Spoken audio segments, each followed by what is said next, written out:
Hello, little dreamers, and welcome to Books for Bedtime, where stories come to life under the gentle glow of starlight. When the day gets busy and your loved ones can't tuck you in with a tale, I'm here to take you on a magical journey through the pages. So, snuggle up, pick a playlist that suits your age, and let's dive into a world where imagination has no bounds. Now, let's turn the page to tonight's adventure.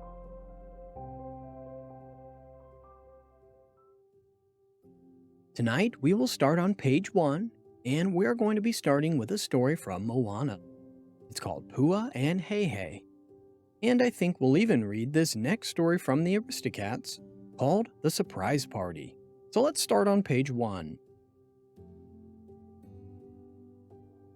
Pua and Heihei.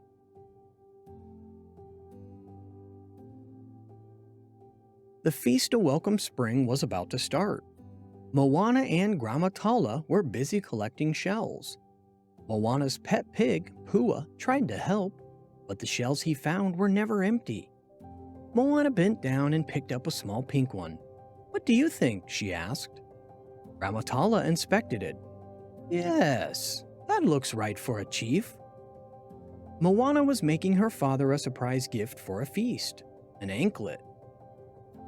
Moana strung the shell onto the anklet and held it up proudly. "Done," she said. "Now I can give it to him right at the start of the feast." Just then, Heihei, the foolish village rooster, ran by them wearing part of a coconut on his head. "Silly Heihei," Moana said, removing the coconut.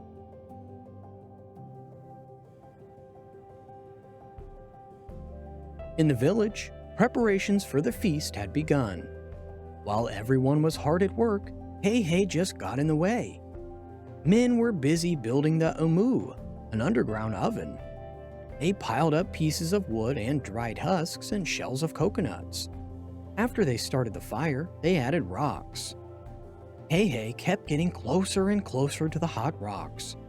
"You'll set yourself on fire, you silly bird," one of the men yelled, chasing him away.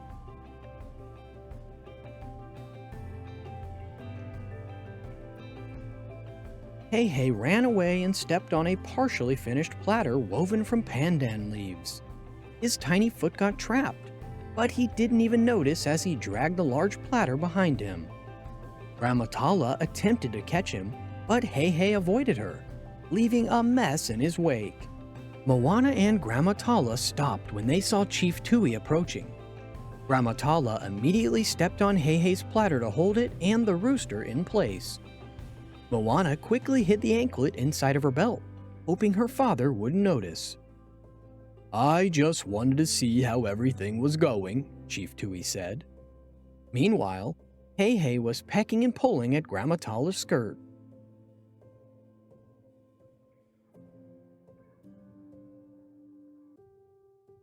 As soon as Chief Tui left, Grandma Tala reached for Heihei, but she slipped on the platter. Fortunately, Moana was there to catch her. Nobody noticed when the anklet dropped from Moana's belt. It landed around Heihei's neck, and he dashed away. "That's it," Grandma Tala said, grabbing a hand-woven leaf basket. Heihei didn't see her coming. He was too busy pecking at a rock. In one fell swoop, Grandma Tala trapped Heihei underneath the basket, and then cinched it shut. But Grandma Tala had been so focused on catching the rooster that she had noticed the anklet around his neck.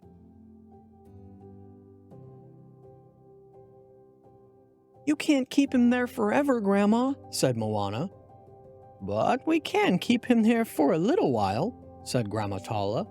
"At least until we're done with the feast."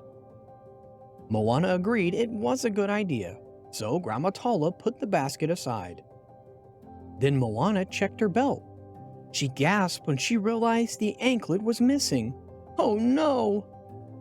"Perhaps we should retrace our steps," said Grandma Tala. Just then Pua spotted the basket. He saw Heihei's beak sticking out between the gaps in the woven leaves. When he looked closer, Pua noticed the anklet around the rooster's neck. He was determined to retrieve it from Moana.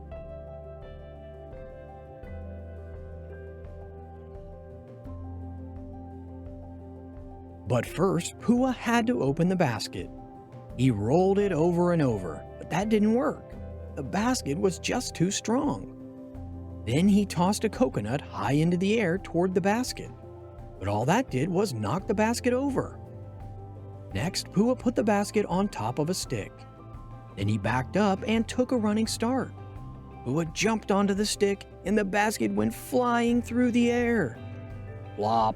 It fell to the ground, but the basket was still tightly shut. Pua had to think of another idea, and fast. He had to get the anklet to Moana in time for the feast. On the ground, he saw a long vine. He picked it up and trotted back to the basket. Pua looped the vine around the basket and dragged it along, running as fast as he could. Heihei's legs slipped out and he ran to keep up.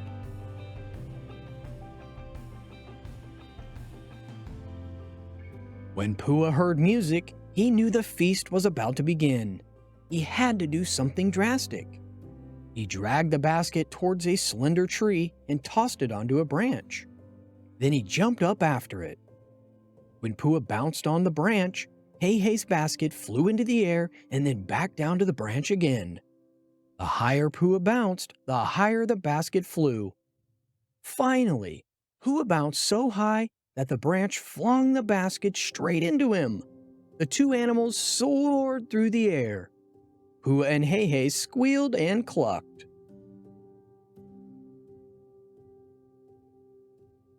When they hit the ground, the basket finally opened. Pua was thrilled. He could get the anklet to Moana. But the force of the fall caused them to roll, and roll, and roll, right into a large fishing net.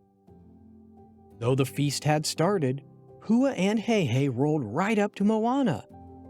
Moana untangled them and gasped when she saw the anklet around Pua's snout. "You found it," she said, giving him a big hug.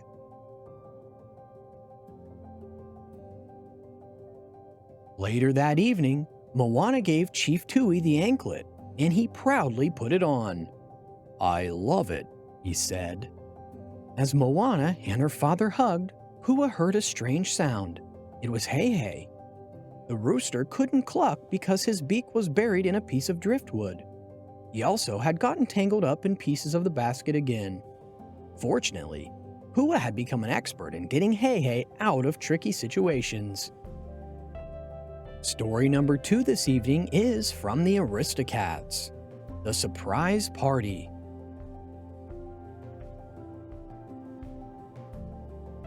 Early one morning, Thomas O'Malley yawned, stretched, and found 3 little kittens jumping on his bed. Marie, Berlioz, and Toulaus began to sing cheerily while Duchess presented O'Malley with a dish of cream. "Happy birthday," the kids sang out. "Happy birthday to you, dear Abraham de Lacy, Giuseppe Casey, Thomas O'Malley." "Now, children," the Duchess began, "who wants to give Thomas his birthday present first?" I do, Toulaus replied. "Follow me, Mr. O'Malley." "Yeah," said Berlioz, "follow him." As soon as O'Malley's back was turned, Duchess whispered to Berlioz and Marie, "Come, children, let's get on with our plans for Thomas's surprise party."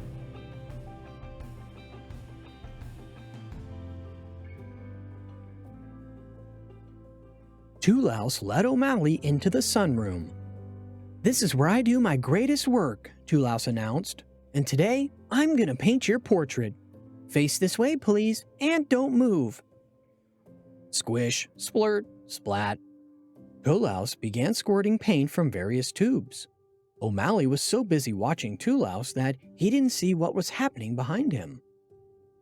A little while later, Toulaus finished his painting and presented it proudly to O'Malley. "That's real swell, Toulaus," O'Malley said. "I don't suppose you could teach me how to do that." "Sure," Toulaus replied. "I can teach ya." He smothered a smile. The birthday surprise plans were right on track.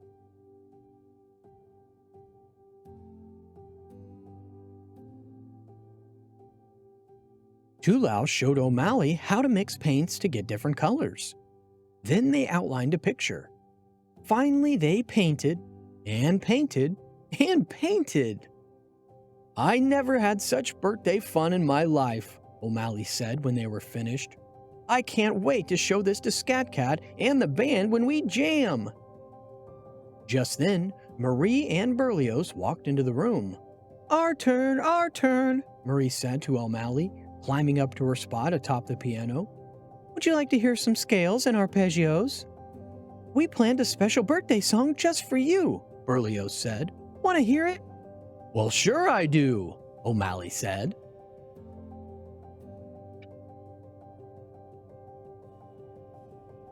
Berlioz cracked his toes while Marie moved to the other side of the piano and sat up straight.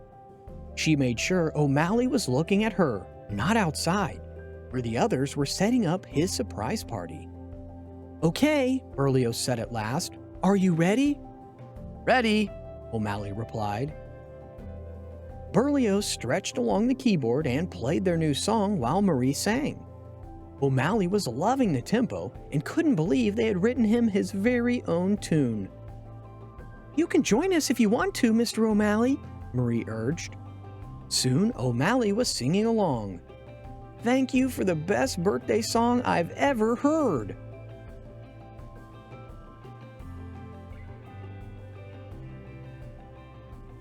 As evening approached, Duchess intercepted O'Malley. "Do you want to go for a birthday stroll?" she asked. "Well, sure," O'Malley said. "That old band can wait. There's nothing I'd rather do than go on a birthday walk or stroll with you." When they reached the end of the garden, Duchess pulled a wrapped gift from behind a rose bush. "Happy birthday, dear Thomas," she said, presenting it to him. "A bow tie! Thanks, Duchess," he said. "Between you and those kittens, this has been a terrific birthday." "It's not over yet, you know," Duchess told him. "We do have one last surprise for you."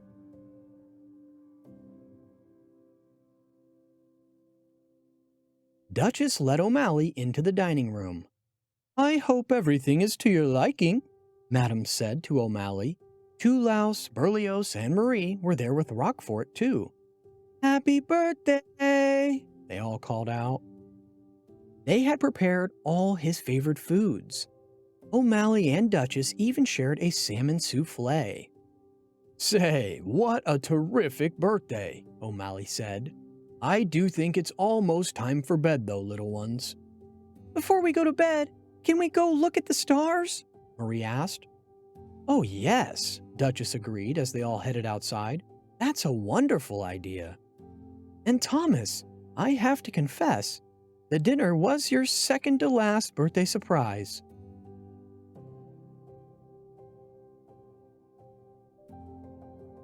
"Surprise!" yelled Duchess and the kittens. "Surprise!" hollered Scat Cat and the band. "Wow!" O'Malley exclaimed.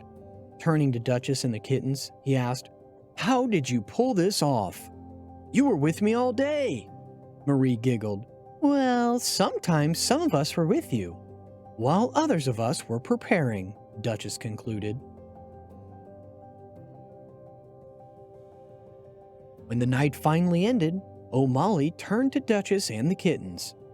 "Thanks for the best birthday I ever had. It's over now, right?" he said, laughing. "Yes," Tullios whispered sleepily.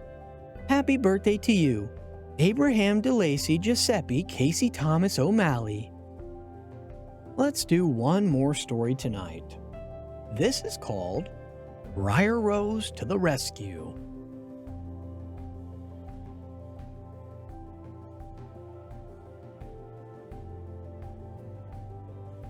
"Oh, drat," Flora said.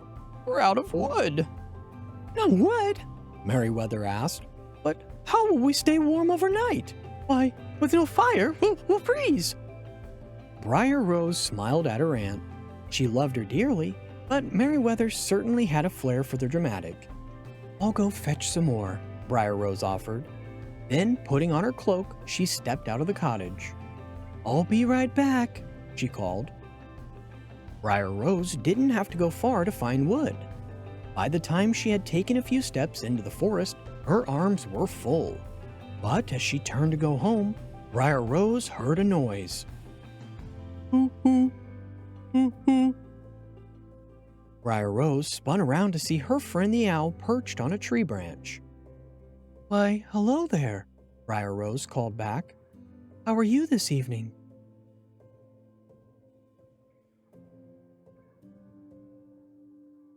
Hoo hoo, the owl called out again. He flapped his wings frantically and hopped up and down on the branch. Then, with one more hoot, he flew deeper into the forest. Briar Rose frowned. Her animal friends were usually quite calm. It was not like the owl to seem so upset. She hoped nothing was wrong. Setting down the pile of wood she had collected, she followed him. The owl landed on a large oak tree. Briar Rose knew that a family of rabbits lived inside. Her heart pounded. "Is something wrong with the bunnies?" she asked. Briar Rose knelt down and looked into the hollow tree trunk. The mother rabbit was there, anxiously fussing over her babies. 1, 2, Briar Rose counted. "Where is the third bunny? There should be one more." Now Briar Rose knew why the owl had seemed so upset. A baby bunny was missing. "Don't worry, I'll find him," Briar Rose promised. "And you'll help me, won't you, Owl?" "Hoot hoot," the owl agreed.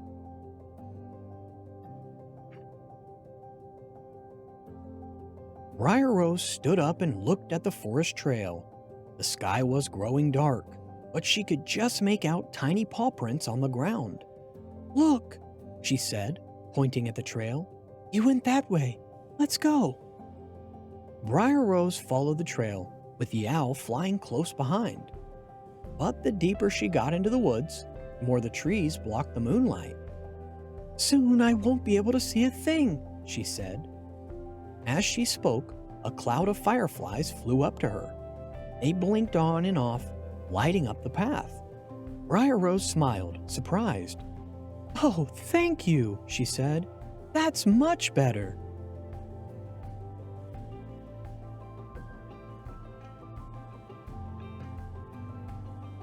The paw prints led to a stream and then disappeared. Briar Rose said. "The little guy must have hopped across the stream on those rocks."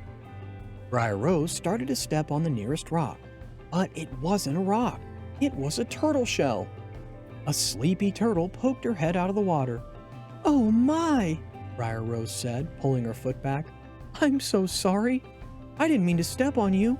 I was just trying to get across the stream. Your shell looked like a stone. Are there any more of you in the water?" At the commotion, 4 more sleepy turtles popped their heads up and looked around. "I'm sorry to wake you," Briar Rose said, "but I don't want to step on you by mistake." Briar Rose bent down and peered at the turtle shells. Now that she knew what she was looking for, she could see the difference between the turtles and the rocks. "Thank you," she said as she carefully stepped across the rocks. "You can go back to sleep now."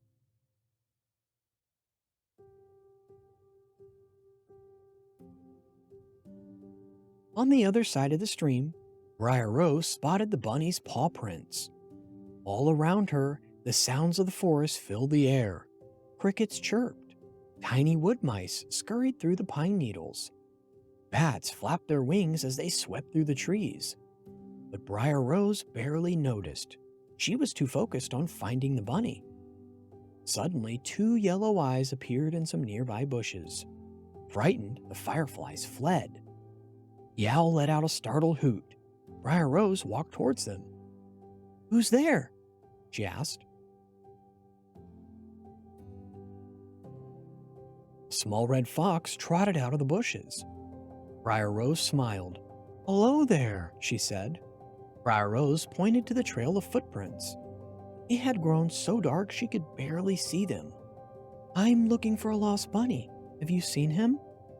The fox looked at Briar Rose, confused. Then she began to sniff the ground.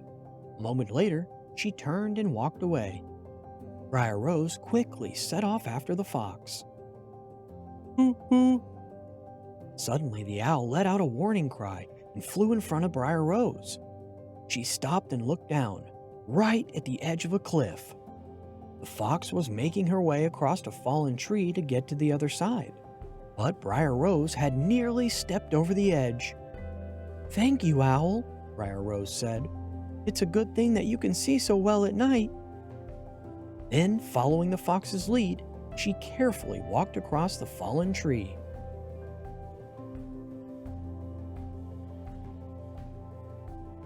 The fox led Briar Rose to the edge of the forest.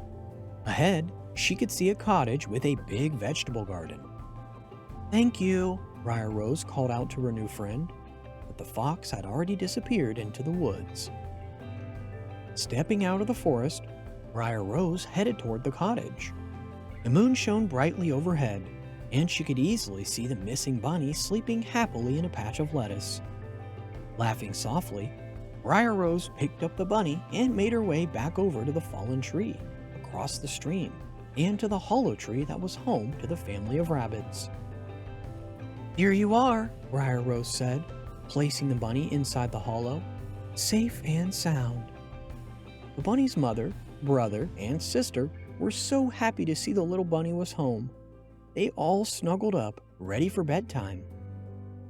Briar Rose smiled at the rabbits. Then she yawned. "Oh my, I'm getting sleepy too. I need to get back to the cottage."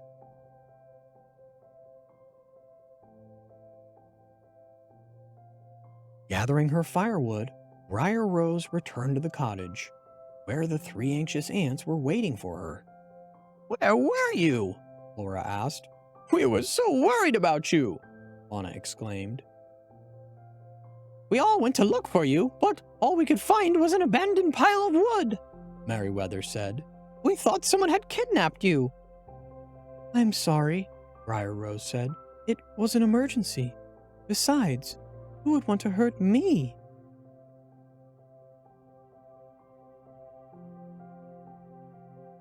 Now, Merryweather, she's just fine," Fauna said. Then, turning to Briar Rose, she added, "How about some cake and a nice hot cup of tea, and you can tell us everything that happened." So, Briar Rose and her aunts settled in for the night, and the girl told them all about her adventure.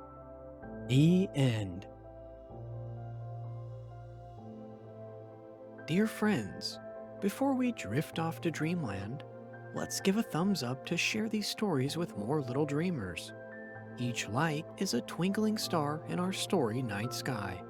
Sweet dreams, and see you in the next adventure. Good night.